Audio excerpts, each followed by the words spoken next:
好了。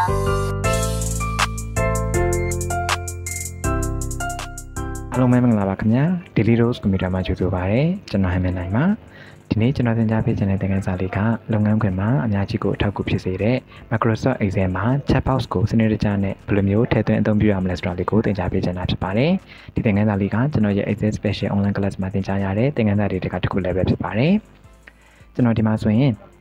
ဥပမာလေးတစ်ခုနဲ့ရှင်းပြပေးမယ်ပေါ့နော်။ကျွန်တော်တို့က Checkbox ကိုအနေအများကြီးမှသုံးလို့ရတယ်။ဒါပေမဲ့ဒီမှာပို့ပြီးထင်ရှားသွားအောင်လို့ကျွန်တော် Learning List တွေတစ်ခုကိုလုပ်ထားပါတယ်။ဥပမာအနေနဲ့ကျွန်တော်တို့ကဒီမှာကိုယ့်ရဲ့လုပ်ငန်းမှာဖြစ်ဖြစ်ကိုယ့်ရဲ့နေ့စဉ်ဘဝမှာပဲဖြစ်ဖြစ်ပေါ့နော်အခုလိုမျိုးကလောက်ရမယ့် list တွေရှိတယ်ဆိုပါစို့ to do list တွေရှိတယ်အဲ့ခါမှာကျွန်တော်တို့ဒီမှာဥပမာအနေနဲ့ learning list တွေတစ်ခုကိုလောက်ထားပါတယ်ဒီမှာဆိုရင်ကျွန်တော်ကကိုလေးလာရမယ့် Excel တွေ Power BI လေးတွေ Microsoft Word PowerPoint Power Query စသဖြင့်ကျွန်တော်ဒီမှာရေးထားလိုက်တယ်ပေါ့ဒါလေးတခုကိုကဒီမှာလုပ်လို့ပြီးသွားပြီလေးလာလို့ပြီးသွားပြီဆိုပါစို့ကိုယ့်ရဲ့ test တစ်ခုကကိုယ့်ရဲ့လုပ်ငန်းတစ်ခုကပြီးဆုံးသွားပြီဆိုရင်ကျွန်တော်တို့အနေနဲ့ကဒါလေးကိုကျွန်တော်ပြီးဆုံးသွားကြောင်းကိုလုပ်ချင်တယ်ဆိုရင်ဒီကျွန်တော်တို့ရဲ့ Checkbox တွေကအများကြီးကိုအထောက်အကူဖြစ်စေပါတယ်ဒီမှာဆိုရင်ကျွန်တော်သုံးထားတဲ့ဒီပုံစံလေးကဒါလေးက Checkbox လို့ခေါ်ပါတယ်ဥပမာအနေနဲ့ကျွန်တော်ရဲ့ learning list လေးမှာကျွန်တော်က Power BI ကိုလေ့လာလို့ပြီးသွားပြီဆိုရင်ကျွန်တော်ကဒီ done ဆိုတဲ့အကောင်လေးမှာဒီ Checkbox တွေမှာကျွန်တော်ဒီမှာအမှန်ကြီးလေးချစ်ပေးလိုက်ပြီဆိုတာနဲ့ကြည့်လိုက်ပါကျွန်တော်ရဲ့လေ့လာလို့ပြီးသွားတဲ့ဟာလေးကတွားသူလေးဒီမှာမြင်းဆောင်လေးနဲ့နော် strike through လေးချက်သွားပြီးတော့ဒီမှာအယောင်လေးပါပြောင်းသွားတာလေးကိုတွေ့ရမှာဖြစ်ပါတယ်ဒါဆိုကိုအနေနဲ့က highlight ဖြစ်နေတဲ့ဒီဟာလေးကိုပဲလေ့လာဖို့ကြံသေးတယ်ဆိုတော့ကိုအနေနဲ့ကကြည့်လိုက်တာနဲ့ချက်ချင်းသိနိုင်တယ်ပေါ့ဒါဆိုကိုရဲ့လုပ်ငန်းမှာလည်းပဲကွာဘယ်လိုမျိုးလုပ်ငန်းတွေအများကြီးလုပ်ရမလဲပေါ့ကိုလုပ်ရမယ့်အလုပ်တွေအားလုံးကိုကွာဒီမှာအများကြီးခြာရေးလိုက်ပြီးတော့မှအခုလိုမျိုး Checkbox တွေနေတာတွဲဖက်ပြီးတော့သုံးလိုက်မယ်ဆိုရင်ကိုဘယ်ဟာတွေကိုတော့လုပ်ဖို့ကြံသေးတယ်ဘယ်အရာတွေကိုတော့ကျွန်တော်လုပ်ဖို့ပြီးသွားပြီဆိုတော့ကိုကျွန်တော်တို့သိနိုင်မယ်ပေါ့နော်ဒီမှာဆိုရင်အဲ့လိုပဲကွာဒီမှာဥပမာအနေနဲ့ Microsoft Excel ကိုကျွန်တော်လေ့လာလို့ပြီးသွားပြီဆိုရင်ဒီမှာအမှန်ကြီးလေး done လေးမှာအမှန်ကြီးလေး Checkbox တွေမှာချက်လိုက်ပြီဆိုတာနဲ့တွားသူလေးကိုပြီးသွားတဲ့ဟာလေးက strike through လေးဖြစ်သွားပြီးတော့အယောင်လေးပါတစ်ခါလေးပြောင်းသွားမှာဖြစ်ပါတယ်။ကျန်တဲ့ကောင်လေးကတော့လင်းနေမယ်ပေါ့နော်။ဒီမှာ Microsoft Word လက်ပြီးသွားပြီဆိုရင်ဒီမှာနှိပ်လိုက်ပြီဆိုတာနဲ့ Microsoft Word ပါတစ်ခါလေးချက်သွားမှာဖြစ်တယ်။ဒီလိုကမလုပ်ရသေးဘူးဆိုရင်လည်းပြန်ပြီးတော့အမှန်ချစ်ကိုပြန်ဖြုတ်လို့ရတယ်။အဲဒါကိုအနေနဲ့ Power BI ကိုလေ့လာလို့မပြီးသေးဘူးဆိုရင်အမှန်ချစ်လေးကိုဒီလိုလေးပြန်ဖြုတ်လိုက်ပြီဆိုတာနဲ့တော်သူလေးဒီလိုလေးပြန်လင်းလာမှာဖြစ်ပါတယ်။ဒါလေးကတော့ကျွန်တော်ကဒီ Microsoft Excel လေးမှာဒီ Checkbox တွေကိုတွဲဖက်ပြီးတော့သုံးလိုက်တာပါ။ဒီဘက်ကအကြောင်းလေးတွေကကျတော့ကျွန်တော်ကဒီ conditional formatting ကိုအခြေခံထားပြီးတော့အဓိကထားပြီးတော့သုံးလိုက်တာဖြစ်ပါတယ်။ဒီသင်ခန်းစာလေးမှာကျွန်တော်ဒီလိုမျိုး Checkbox တွေကိုဒီလိုမျိုးလေးပုံစံလေးကျွန်တော်တို့ဘယ်လိုမျိုးစနစ်တကျနဲ့ဖန်တီးပြလို့ရမလဲဆိုတာလေးကိုအသေးသေးလေးသင်ကြားပေးပါမယ်။အခုအဲ့ဒါကျွန်တော်ဒီမှာငကို file လေးကိုသွားလိုက်ပါမယ်။ဒီမှာဆိုရင်ကျွန်တော် learning list တွေလောက်ထားပါတယ်။အခါလေးမှာကျွန်တော်ဒီမှာလေ့လာရမယ့်ဟာလေးဒီမှာရေးထားလိုက်တယ်ပေါ့။ Power BI Excel ပေါ့နော်။အစားရှိတဲ့ရေးထားလိုက်တယ်။ဒါလေးကိုကျွန်တော်ကခုနကတိုင်းလေးဖန်တီးမှဖြစ်တဲ့အတွက်ကျွန်တော်တို့အရင်ဆုံးမလုပ်ရမလဲဆိုတော့ကျွန်တော်တို့မှာ Microsoft Excel ရဲ့အပေါ်လေးကဒီ tab လေးတွေထဲမှာဒီ developer ဆိုတဲ့ tab လေးရှိရပါမယ်။ဒါလေးကတော့ Microsoft Excel မှာ default အနေနဲ့ပါတာမဟုတ်တဲ့အတွက်ဒီလိုမျိုးချက်ချင်းတော့တွေ့မှာမဟုတ်ဘူးပေါ့နော်။ဘယ်လိုမတွေ့ဘူးဆိုရင်ကွာဘယ်လိုလုပ်ရမလဲဆိုတော့ကျွန်တော်တို့ဒီကြိုက်တဲ့ဒီ tab တစ်ခုကိုနှိပ်လိုက်ပေါ့။နှိပ်လိုက်တဲ့အခါမှာဒီအောက်လေးမှာဒီလိုမျိုးလေးဒီဟိုဟာလေးကြာလာပါတယ် ribbon button လေးကြာလာတယ်ပေါ့နော်။အဲ့ဒီပေါ်မှာကျွန်တော်တို့ကလွတ်တဲ့နေရာလေးမှာ mouse ကနေပြီးတော့ right click လေးတစ်ချက်နှိပ်လိုက်ပါညာ click ပေါ့နော်ညာဘက် click နှိပ်လိုက်တဲ့အခါမှာဒီလိုလေးကြာလာလိမ့်မယ်အဲ့ဒီကနေမှဒီမှာကျွန်တော်တို့ customize the ribbon ဆိုတာလေးရှိပါတယ်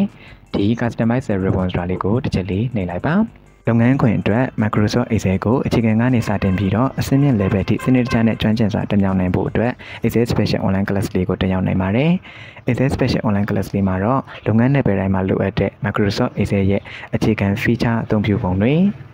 Basic Formula Function တွေနဲ့ Advanced Formula Function အသုံးပြုပုံတွေ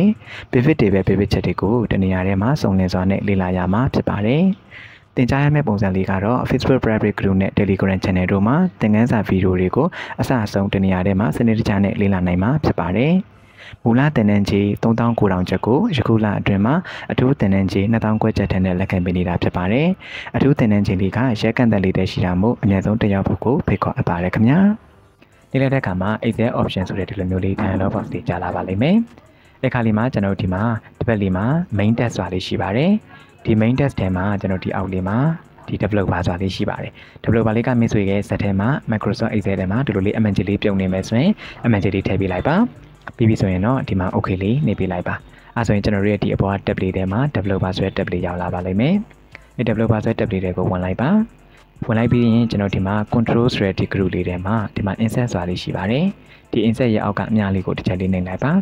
နှိပ်လိုက်တဲ့အခါမှာဒီမှာ font control ဆိုတဲ့ထဲမှာကျွန်တော်ဒီမှာ checkbox တွေကိုတွေ့ရမှာဖြစ်ပါတယ်ဒီမှာပေါ့နော် checkbox ဆိုတဲ့ကောင်လေးကိုတွေ့ရမယ်အဲ checkbox တွေကို click တစ်ချက်နှိပ်လိုက်ပါ နှိပ်လိုက်တဲ့အခါမှာကျွန်တော်တို့ရဲ့ mouse pointer လေးကအခုလိုမျိုး plus sign ပုံစံလေးပေါ်လာပါလိမ့်မယ်။အဲ့ခါလေးမှာကိုအနေနဲ့က click ဖြစ်ပြီးတော့ကိုလိုတလောက်အရွယ်စားကိုဆွဲလို့ရတယ်လို့မျိုးပဲ။ကိုကလေးမျိုး click ဖြစ်ပြီးဆွဲခြင်းလို့ဆိုရင်ကိုလိုချင်တဲ့ဆဲကွက်ပေါ့နော်။ကြိုက်တဲ့ဆဲကွက်လေးတွေမှာကိုဒီမှာဆွဲခြင်းတဲ့ဒီမှာကို click တစ်ချက်နှိပ်လိုက်ပြီးဆိုတာနဲ့ကျွန်တော် checkbox တွေကဒီမှာကြာလာမှာဖြစ်ပါတယ်။ကိုအနေနဲ့ကကိုလိုချင်တဲ့နေရာမှာ checkbox တွေမရှိနေဘူးဆိုရင်လည်းရပါတယ်။ဒီလို checkbox တွေရဲ့ဒီအပေါ်လေးမှာမြင်ရတဲ့ဒီ bound လေးတွေပေါ့နော်။ border လေးပေါ်နဲ့ကို click ဖြစ်ပြီးတော့ဒီမှာဘယ်မှာထားခြင်းလဲကိုထားခြင်းတဲ့နေရာကိုအလွယ်တကူရွှေ့ပြီးတော့ထားလို့ရပါတယ်။ဥပမာကျွန်တော်ကတော့ဒီနားလေးမှာဒီလိုလေးထားလိုက်ပါမယ်။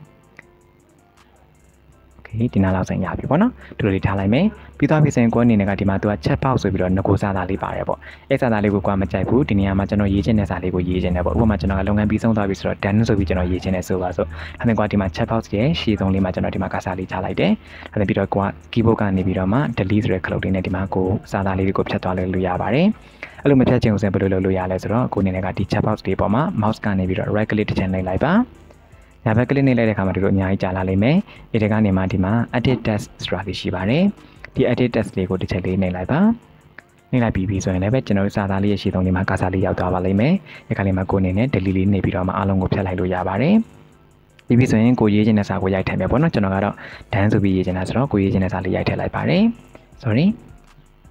ဟုတ်ပြီ။ပြီးသားပြီဆိုတော့ကျွန်တော်လွတ်တဲ့နေရာမှာ click ထောက်လိုက်ပြီးဆိုတာနဲ့ကိုရဲ့စာသားလေးကဒီလိုလေးဒီ checkbox တွေနဲ့တွဲပြီးတော့ရရှိမှာဖြစ်ပါတယ်။ဟုတ်ပြီအားစံကွာဒီမှာ checkbox တွေတခုဖန်တီးပြီးသွားပြီဆိုရင်ဒီ checkbox တွေကိုကျွန်တော်တို့ကဒီမှာတစ်ချက်လေးထောက်ကြည့်လိုက်မယ်ဆိုရင် checkbox လေးရဲ့အရွယ်စားပေါ့နော်ဒီဘေးမှာမြင်ရတဲ့ဒီ text box ပုံစံဘောင်လေးပေါ့အဲ့ဘောင်လေးကိုလည်းကျွန်တော်တို့ကသူ့ရဲ့ဒီကိုရေးမဲ့စာသားလေးနဲ့ကွက်တီလောက်ကြတဲ့အရွယ်စားလေးကိုကျင်းပေးဖို့လိုတယ်ပေါ့နော်။ဒါကြောင့်လဲဆိုကိုအနေနဲ့ကဒီမှာအခုဆိုရင်ကျွန်တော်တို့ကဘောင်ကြီးကအကျယ်ကြီးလောက်ထားရပေါ့။အကျယ်ကြီးလောက်ထားတဲ့တော့ဘယ်လိုဖြစ်လဲဆိုတော့ဥပမာကိုက checkbox လေးပေါ်မှာဒီမှာအမှန်ကြီးလေးချက်ချင်နေဆိုရင် mouse လေးတင်လိုက်တာနဲ့အခုလေးမျိုးလက်ညှိုးပုံစံလေးပေါ်ပါလိမ့်မယ်။အဲ့မှာကဒီမှာ checkbox လေးပေါ်တက်တက်လေးမှာဒီလိုနှိပ်လိုက်ပြီးဆိုရင်အမှန်ကြီးလေးချက်သွားမယ်နောက်တစ်ချက်နှိပ်လိုက်ပြီးဆိုရင်ပျောက်သွားလိမ့်မယ်ပေါ့ဒါပေမဲ့ကိုအနေနဲ့အခုနာကဘောင်ကြီးကိုအရှိကြီးလောက်ခဲ့တယ်ဆိုရင်ကြတော့ checkbox ပေါ်တက်တက်မဟုတ်ဘဲနဲ့ပဲလည်းပဲသူ့ရဲ့စွမ်းနာကမြင်နေတဲ့ဘောင်ကြီးပေါ့နော်အဲ့ဒီဘောင်ကြီးအပြည့်တစ်လျှောက်လုံးမှာဒီမှာကြည့်လိုက်ပါဒါကျွန်တော်က checkbox ပေါ်မှာမဟုတ်ဘဲနဲ့ checkbox နဲ့ဒီဘက်အဝေးတနေရာမှာကျွန်တော် mouse ကိုတင်လိုက်တဲ့အခါမှာဆိုရင်လည်းပဲလက်ညှိုးပုံစံကြီးကပေါ်နေမှာဖြစ်ပါတယ်ဘာကြောင့်ပေါ်တာလဲဆိုတော့စွမ်းနာကကျွန်တော်ဘေးကဘောင်ကြီးကိုအရှိကြီးလောက်ခဲ့လို့ပေါ့နော်ဒါနဲ့ကိုအနေနဲ့ဒီဘက်ကလွတ်တဲ့နေရာမှာနှိပ်လိုက်မိရတယ်ဆိုရင်တော့မှာပဲ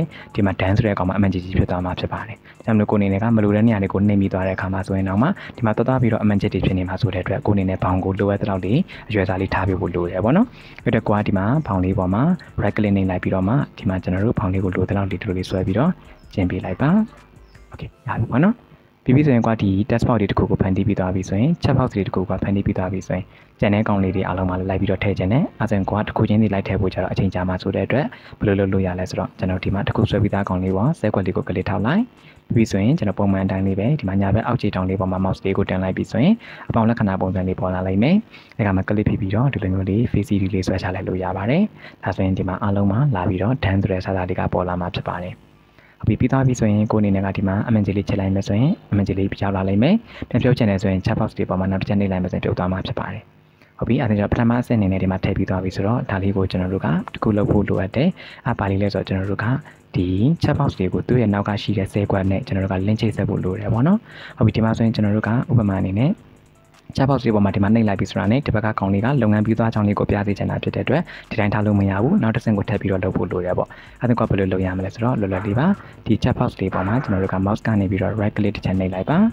right click တစ်ချက်နှိပ်ပြီးသွားရင်ဒီအောက်လေးမှာ format control ဆိုတာလေးရှိပါတယ်ဒါလေးကိုတစ်ချက်နှိပ်လိုက်ပါအခါလေးမှာဒီလိုမျိုးလေး format control ဆိုတဲ့ dialog box တွေကြာလာပါလိမ့်မယ်အဲ့လို box တွေကြာလာပြီဆိုရင်ကွာဒီမှာ cell link ဆိုတဲ့ကောင်လေးမှာကျွန်တော်တို့ကဒီမှာ click တစ်ချက်ထောက်လိုက်ပါလူတစ်ချက်ထောက်ပြီးကွာပဲဆဲကပ်ကိုဒီမှာ link ချိတ်ဆင်ထားလဲဆိုတော့ကျွန်တော်တို့ရဲ့ဒီ checkbox တွေကိုသူ့အပေါ်မှာရေးထားတယ်ကျွန်တော်ဒီနောက်ကဆဲကွက်လေးပေါ့နော်ပြောရရင်တော့ D3 ဆိုတဲ့ဆဲကွက်လေးပေါ့အဲ့ D3 ဆိုတဲ့ဆဲကွက်လေးနဲ့ link ချိတ်ဆင်မှာဖြစ်တဲ့အတွက်ကျွန်တော်အဲ့ဆဲကွက်လေးကို click တစ်ချက်ထောက်လိုက်ပါမယ်ဒါဆိုဒီမှာကျွန်တော် D3 ဆိုပြီးတော့နာမည်လေးပေါ်လာပါမယ်အဲ့ခါမှာဒေါ်လာဆိုင်လေးတွေပါနေတာကိုတွေ့ရမယ်ခုအနေနဲ့ကဒီဒေါ်လာဆိုင်လေးတွေကိုဖြုတ်ပြဖို့လိုရပါတယ်ကျွန်တော်ကွာဒီမှာကာစာလေးချပြီးတော့ဒေါ်လာဆိုင်လေးကိုဒေါ်လာတင်ကိတာလေးတွေကိုဖြုတ်လိုက်ပါမယ် D3 ဆိုတဲ့ဆဲကွက်လေးကိုပဲကျွန်တော်ယူမယ်ပေါ့နော်ပြီးပြီဆိုရင်တော့ဒီအောက်လေးမှာ okay ဆိုတာလေးကိုနှိပ်ပေးလိုက်ပါလုပ်ငန်းခွင်အတွက်ကွန်ပျူတာကိုအခြေခံကနေစတင်ပြီးတော့စနစ်တကျနဲ့ကျွမ်းကျင်စွာအသုံးပြုနိုင်ဖို့အတွက် Computer Basics Online Class လေးကိုတင်ရောက်နိုင်ပါတယ်။ Computer Basics Online Class လေးမှာတော့ Windows 10 အသုံးပြုပုံ လုပ်ငန်းတစ်ပယ်တိုင်းမှာအရန်ကိုအရေးပါတဲ့ Microsoft Word, Microsoft Excel, Microsoft PowerPoint, Microsoft OneNote, Microsoft Publisher စတဲ့သင်ခန်းစာတွေနဲ့အခြေခံ Internet Email အသုံးပြုပုံတွေ Software Download and Install အသုံးပြုပုံတွေများစွာအပါအဝင်သင်ခန်းစာဗီဒီယိုပေါင်း120ကျော်ကို Telegram Channel နဲ့ Facebook Private Group တို့မှာအဆင်ပြေစွာနဲ့စနစ်တကျလေ့လာသင်ကြားရမှာဖြစ်ပါတယ်။ပုံမှန်သင်တန်းကြီး 98,000 ကျပ်အစားယခုလအတွင်းမှာအထူးသင်တန်းကြီး 3,000 ခွဲကျပ်တဲ့ဖြင့်လက်ခံပေးနေတာဖြစ်ပါတယ်။အထူးသင်တန်းကြီးလေးကရက်ကန့်သက်လေးတဲ့ရှိတာမို့အနည်းဆုံးတစ်ယောက်ဖို့ကိုလည်းဖိတ်ခေါ်အပ်ပါတယ်ခင်ဗျာ။ဒါဆိုရင်ကျွန်တော်တို့ရဲ့ဒီ Checkbox တွေကနောက်ကသူ့ရဲ့ရှိနေတဲ့ဆဲကွက်နာမည်ဖြစ်တဲ့ D3 ဆိုဆဲကွက်လေးနဲ့ Checkbox တွေနဲ့က link ဖြစ်သွားပါပြီ။ချိတ်ဆက်သွားပြီပေါ့နော်။ဟုတ်ပြီပြီးသွားပြီဆိုရင်ကျွန်တော်တို့ကဒီ link ချိတ်ဆက်ပြီးသွားပြီဆိုရင်ကျန်တဲ့ Checkbox တွေမှာလည်းလိုက်ပြီးတော့ link ချိတ်ဆက်ပေးဖို့လိုတယ်။အဲ့ခါမှာတခုရှိတာကတခု Checkbox တခုကိုက link ချိတ်ဆက်ပြီးသွားပြီဆိုရင်ခုနကတိုင်းကျွန်တော်ဒီမှာ CD ဆွဲချလိုက်ပြီးဆိုတာနဲ့အားလုံးကလိုက်ပြီးတော့ link ချိတ်ဆက်သွားမယ်လို့ထင်တယ်ပေါ့နော်။တကယ်ကတော့မဟုတ်ပါဘူး။အဲ့လိုမျိုးသွားပြီးဆွဲချလိုက်လို့မရဘူးပေါ့နော်။ဘာကြောင့်လဲဆိုတော့ကျွန်တော်ပြပေးမယ်။ဒီမှာ link ချိတ်ဆက်ပြီးသား Checkbox တွေတခုကိုကျွန်တော်ဒီမှာ right click နှိပ်လိုက်တယ်။ပြီးတော့ copy လေးကိုယူလိုက်ပါတယ်။ပြီးတော့ လွတ်တဲ့ဆဲကွက်တနေရာမှာကျွန်တော်ချလိုက်ပြီးတော့မှ mouse ကနေ right click နှိပ်လိုက်တယ်။ပြီးတော့ဒီမှာကျွန်တော် paste လေးကိုနှိပ်လိုက်ပါတယ်။ဒီကမှာဒီမှာ checkbox တွေ copy ရပြီ copy ရပြီဆိုရင်အဲ checkbox တွေပေါ်မှာကျွန်တော် mouse ကနေ right click ထပ်နှိပ်လိုက်တယ်။ပြီးတော့ဒီမှာ format control လေးကိုနှိပ်လိုက်ပါတယ်။နေတဲ့အခါမှာဒီမှာကြည့်လိုက်ပါ box လေးကြာလာတဲ့အခါမှာ cell link ဆိုတဲ့နေရာလေးမှာကျွန်တော်ရဲ့ cell ကွက်လေးကဒီ checkbox တွေကဘယ် cell ကွက်လေးနဲ့ပဲ link ချိတ်ဆက်ထားလဲဆိုတော့ဒီ 3 cell ကွက်လေးနဲ့ပဲ link ချိတ်ဆက်ထားတာကိုတွေ့ရပါမယ်။တကယ်ကသူ့ရဲ့ဒီ cell ကွက်လေးကဒီဘယ်လောက်လဲဆို11ပေါ့နော်ဒီ11နဲ့ချိတ်ဆက်ရမှာဖြစ်ပေမဲ့လည်းပဲဒီ3ဆွဲကွက်လေးနဲ့ချိတ်ဆက်ထားတာကိုတွေ့ရမှာဖြစ်ပါတယ်ပြောချင်တဲ့သဘောက Checkbox က dynamic မဖြစ်ဘူးပေါ့ CD ဆွဲချလိုက်တာနဲ့အကုန်လုံးမှလိုက်ပြီးတော့သူကနေသူဖြစ်သွားမှာမဟုတ်ဘူးသူ့ရဲ့နာမည်အသေးဒီတိုင်းကြီးပဲဖြစ်နေမှာဒါကြောင့်မလို့က Checkbox တစ်ခုချင်းဒီကိုလိုက်ပြီးတော့မှဒီ cell link ဆိုတဲ့နေရာလေးမှာ link ချိတ်ဆက်ပေးဖို့လိုပါတယ်ဟုတ်ပြီဒီမှာကျွန်တော် cancel နေလိုက်မယ်ဒီ Checkbox တွေကိုလည်း keyboard ကနေ delete နေပြီးတော့ဖြတ်လိုက်ပါမယ်ပြီးတော့ကျွန်တော် Checkbox တစ်ခုချင်းဒီကို link ချိတ်ဆက်မှာဖြစ်တဲ့အတွက် mouse ကနေ right click နှိပ်ပါတယ် format control ကိုတွားပါတယ်ဒီတခါကျတော့ကျွန်တော်တို့ဒါက default ဆိုတဲ့အကွက်ပေါ့နော်ကြောက်ကဒီမှာ default လို့ရိုက်ထည့်လိုက်ပါပြီးရင် okay နှိပ်ပါမယ်ပြီးတော့နောက်တဲ့ checkbox ကိုပါမှာ right click နှိပ်ပါတယ် format control ကိုနှိပ်ပါတယ် cell link ဆိုတဲ့နေရာလေးမှာ default ပြီးတော့ D5 ပါပြီးရင် okay လေးနှိပ်ပါတယ် right click နှိပ်ပါတယ် format control ပါပြီးတော့ဒါလေးကတော့ D6 ပါ okay နှိပ်ပါတယ်ပြီးတော့နောက်တဲ့ checkbox ကို right click နှိပ်ပါတယ် format control ကိုတွားပါတယ်ဒါလေးကတော့ D7 ဖြစ်ပါတယ်ပြီးရင် okay နှိပ်လိုက်ပါတယ်ဒါဆိုရင်ပြီးသွားပါပြီကျွန်တော် checkbox လေးတွေမှာသူ့ရဲ့အောက်ကသက်ဆိုင်ရာဆဲကွက်လေးတွေနဲ့ link ချိတ်ဆက်လို့ပြီးသွားပါပြီပြီးသွားပြီဆိုရင်ကျွန်တော်တို့ကဒီပေါ်မှာ checkbox လေးတစ်ခုပေါ်မှာ MNG လေးချက်လိုက်တယ်ဆိုပါစို့ချက်လိုက်ပြီဆိုရင်သူကဒီမှာ MNG လေးချက်လိုက်ရင်နောက်ကွယ်လေးမှာ true ဆိုတဲ့စာသားလေးပေါ်လာတာကိုတွေ့ရမယ် MNG လေးကိုပြန်ထုတ်လိုက်ပြီဆိုရင် false ဆိုပြီးပေါ်လာတာကိုတွေ့ရမယ်ဒါဆိုရင်ကိုယ်အနေနဲ့ကအပေါ်မှာရေးထားတဲ့ done ဆိုတဲ့စာလေးကိုပဲပေါ်စေချင်တာဖြစ်တဲ့အတွက်သူရဲ့ link ချိတ်ဆက်လိုက်ပြီဆိုရင်ပေါ်လာတဲ့ true တွေ false တွေကကိုယ်တကဒီမှာအနောက်ချက်ဖြစ်နေတယ်ပေါ့နော်ဒါတော့ဘယ်လိုလုပ်ရမလဲဆိုတော့စိတ်ပူစရာမလိုပါဘူးဒါလေးကိုဖြောက်လို့ရပါတယ်ဘယ်လိုဖြောက်ရမလဲဆိုတော့ကိုယ့်ရဲ့ဆဲကွက်လေးကိုကလစ်တစ်ချက်ထောက်လိုက်ကလစ်ချက်ထောက်ပြီးတော့ဒီမှာ home tab ထဲကနေပြီးတော့မှ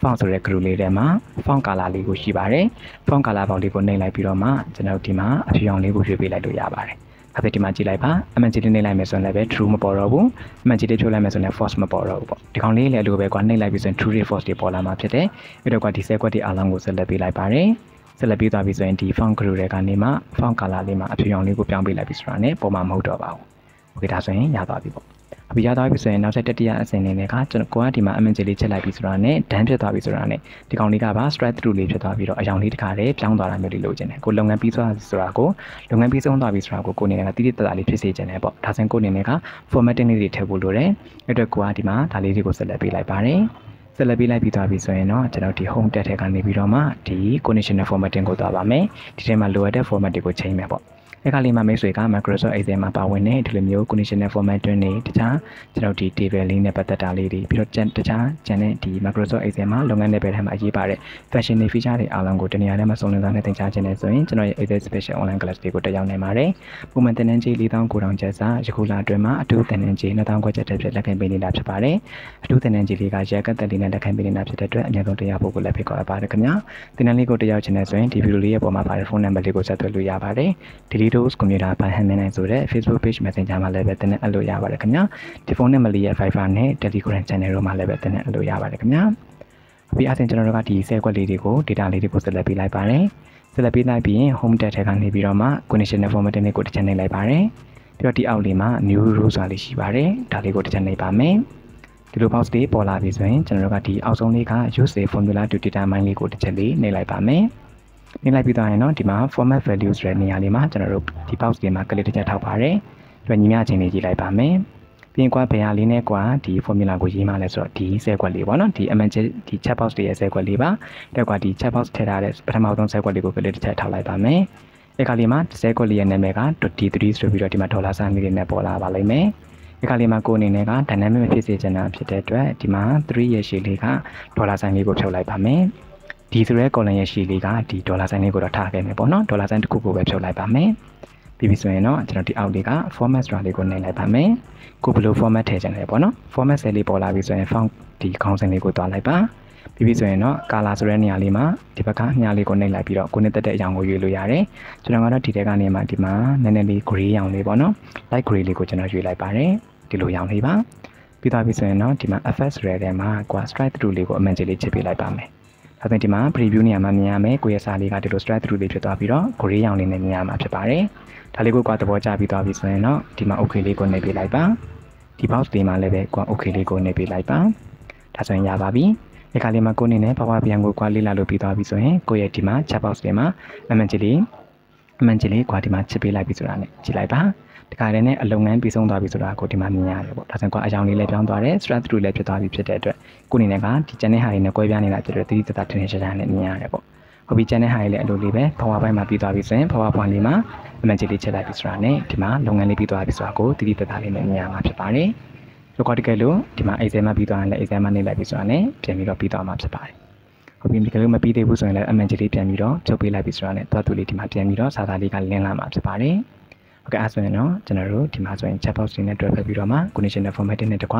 စနစ်တကျလေးနဲ့ကျွန်တော်တို့ဖန်တီးလိုက်တာဖြစ်ပါတယ်အစဉ်ကိုယ့်ရဲ့လုပ်ငန်းခွင်မှာကိုနေနဲ့ list တွေပေါ့နော်လုပ်ရမယ့်အရာတွေအများကြီးရှိတယ်ဆိုရင်ဒီ list တွေဖန်တီးပြီးတော့လုပ်ချင်အားဖြင့်ကိုနေနဲ့ကမျိုးလုံးထဲမှာရှင်းရှင်းလင်းလင်းနဲ့ဘယ်ဟာတွေကမပြီးသေးဘူးဘယ်ဟာတွေကပြီးဆုံးသွားပြီဆိုတော့ကိုစနစ်တကျနဲ့သိနိုင်ပါတယ်ဒါဆိုရင်တော့ကျွန်တော်ဒီသင်ခန်းစာမှာလေ့လာကြရတဲ့ checkbox 3မျိုးပုံလေးကိုအားလုံးပဲနားလည်ထားမယ်လို့မျှော်လင့်ပါတယ်ဒီသင်ခန်းစာလေးကမျိုးစုရဲ့လုပ်ငန်းခွင်မှာအကျိုးရှိမယ်လို့လည်းယုံကြည်ပါတယ်သင်ခန်းစာလေးကအကျိုးရှိတယ်ဆိုရင်ဗီဒီယိုလေးကို like လေးနဲ့ခဲ့ပေးပါ comment လေးမှာလည်းရေးခဲ့ပေးပါကျွန်တော် YouTube channel လေးကိုလည်း subscribe လေးလုပ်ခဲ့ပေးပါခင်ဗျာဒီသင်ခန်းစာလေးမှာနားမလည်တာမရှင်းတာပါမယ်ဆိုရင်လည်း comment လေးမှာရေးခဲ့ပေးပါကျွန်တော်ပြန်ပြီးတော့ဖြေချပေးသွားပါမယ်နောက်ထပ်မိမိအနေနဲ့သင်ကြားပေးသိချင်တဲ့အကြောင်းအရာတွေသိချင်တဲ့အကြောင်းအရာတွေရှိမယ်ဆိုရင်လည်း comment လေးမှာရေးခဲ့ပေးပါဒါအပြည့်အစုံတဲ့နေ့ရက်လေးကိုအများနဲ့ထားပါပတ်စံနိုင်ကြပါစေခင်ဗျာအားလုံးကိုကျေးဇူးတင်ပါတယ်ခင်ဗျာ